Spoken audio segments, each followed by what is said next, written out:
পৃথিবীতে এখন কতগুলো দেশের কাছে পারমাণবিক অস্ত্র আছে জানেন? Nuclear weapon. এটা আকারে ছোট হলেও এর ক্ষমতা যে কতটা ভয়ঙ্কর আর এর কতটা ক্ষতি করতে পারে এ পৃথিবী একবার দেখেছে। আর জাপানের মানুষ তো সামনাসামনি অনুভবও করেছে।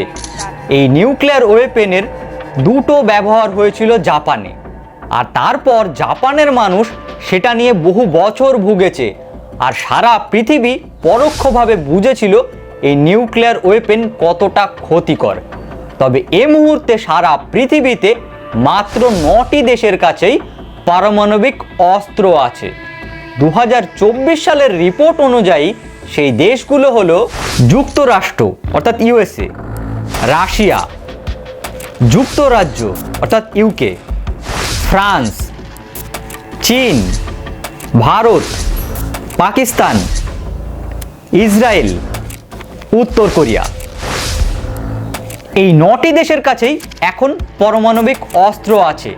এছাড়াও দক্ষিণ আফ্রিকার কাছেও পারমাণবিক অস্ত্র ছিল, তবে তারা স্বেচ্ছায় এই পারমাণবিক অস্ত্র ত্যাগ করে 1991 সালে। এছাড়াও ইরান যে পারমাণবিক অস্ত্র তৈরি করছে এ অনুমান বিশ্বের অন্যান্য দেশ করছেন, তবে সেটা কিন্তু প্রমাণিত নয়। আর এই 9টি দেশ ছাড়াও বেলারুশ আর কাজাকিস্তানের কাছে পারমাণবিক অস্ত্র ছিল, কিন্তু তারা স্বেচ্ছায় এগুলো ত্যাগ করে রাশিয়াকে দিয়ে দেয়। এরকম তথ্য দেখতে ও জানতে আমাদের এই চ্যানেলটি একটু সাবস্ক্রাইব করবেন, লাইক, শেয়ার এবং কমেন্ট করতে থাকবেন।